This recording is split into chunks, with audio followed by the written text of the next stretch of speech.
Баршаңызға қайырлы күн. Бүгін сіздерге өзім сатылымға шығарып жүрген Whoopie Pie тортын жасайтын боламыз. Бұл жерде торттың салмағы 1 килограмм. Сіздер де жасап көріңіздер. Ұнайды деген ойдамын. Алдымен бізге керегі какао, ұн, май, қант, шоколад, жұмыртқа және ас содасы.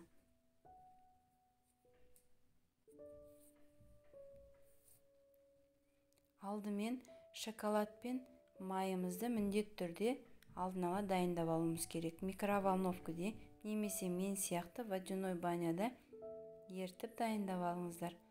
Массамызды қосатын кезде ыстық болмау керек. Кішкене 1 минуттай салқындап тұру керек. Енді жұмыртқамыз бен қантымызды қосып 3-5 минуттай әппақ болып көтерілгенше миксерлеп аламыз.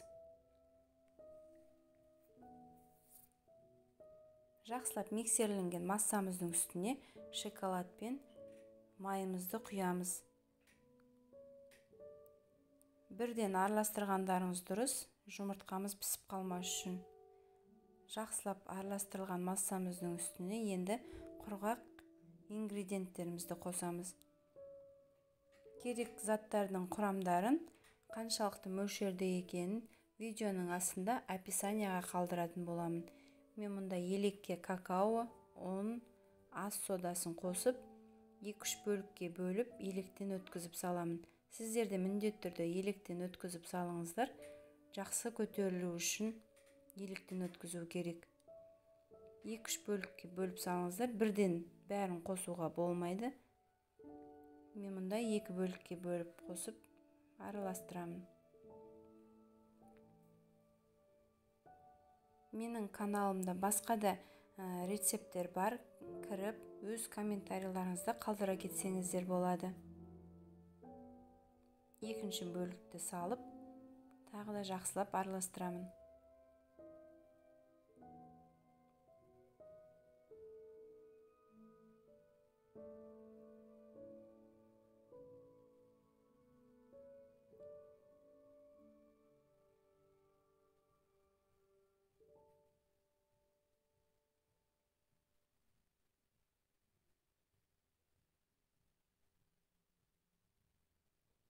Менің масса осындай болып шығады. Мен теңдей 3 бөлікке бөліп алдым, барлығы бірдей болып шығу үшін. Және пергамент қағаздарына сызып алып пісірсеңіздер болады. Менде форманың мына жерде диаметрі 24. Маған осылай формада пісіріп алған ыңғайлы. Барлық корждарымыз теңдей бірдей болып шығады. Осылай салып 180 градуста 2-3 минуттай пісіріп аламын. Енді креміне кезек келді. Творожный сырға қантымызды қосып, мен осылай қолмен бір араластырып жіберемін. Қанттың орнына сіздер сахарный пудра болса, соны қоссаңыздар да болады. Кремдің де құрамын, мөлшерін видеоның астында описанияға қалдыратын боламын. Миксермен осылай бір тегіс етіп араластырып аламыз. Және осының үстіне сливкемізді құямыз. Сливкеміз 33-35%-тен аз болмау керек.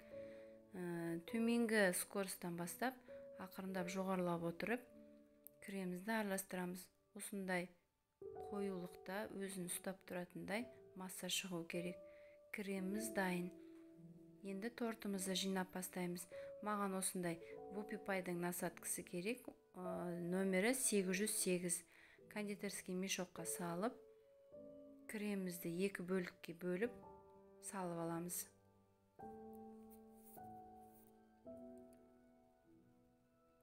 Қазақша YouTube каналдың дамуына үлес қосқыңыз келсе, менің каналыма тіркеліп, подписация батырмасын баса кетіңіз.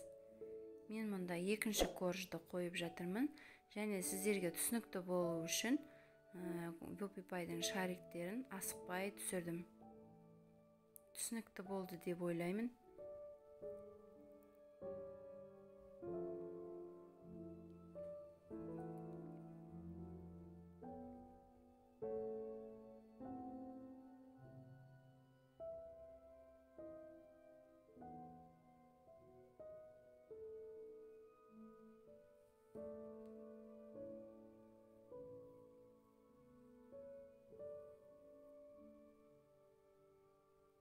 Сіздерде насадка болмаса, кондитерский мешоктың ұш жағын 1-2 сантиметр кесіп тастап, сол мешочекпен жасасаңыздар да болады.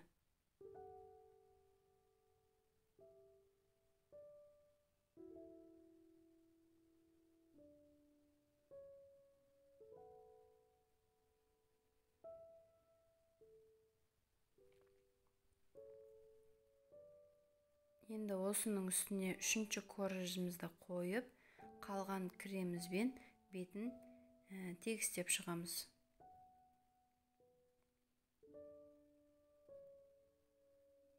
Соңғы коржымыздың беті тегіс болу керек. Үстіне ганаш құйған кезде оңай жағылу үшін. Мен осындай шпательмен тегістеп алдым креммен.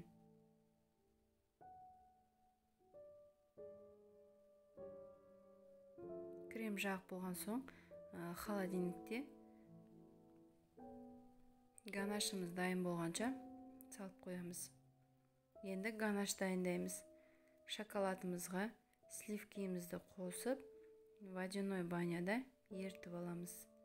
Ганаштың да құрамын, грамын видеоның астында описанияға қалдыратын боламын.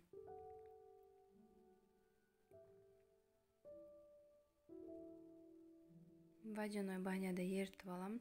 Араластырып тұрыңыздар. Шоколадтың барлық түйірлері еру керек. Еріген шоколадымызды 1-2 минуттай салқындатып алыңыздар да сорттың үстіне құясыздар. Осылай шпательдермен жан-жағына түсіріп, тегіс етіп жайып шығамыз. Тортымыз дайын.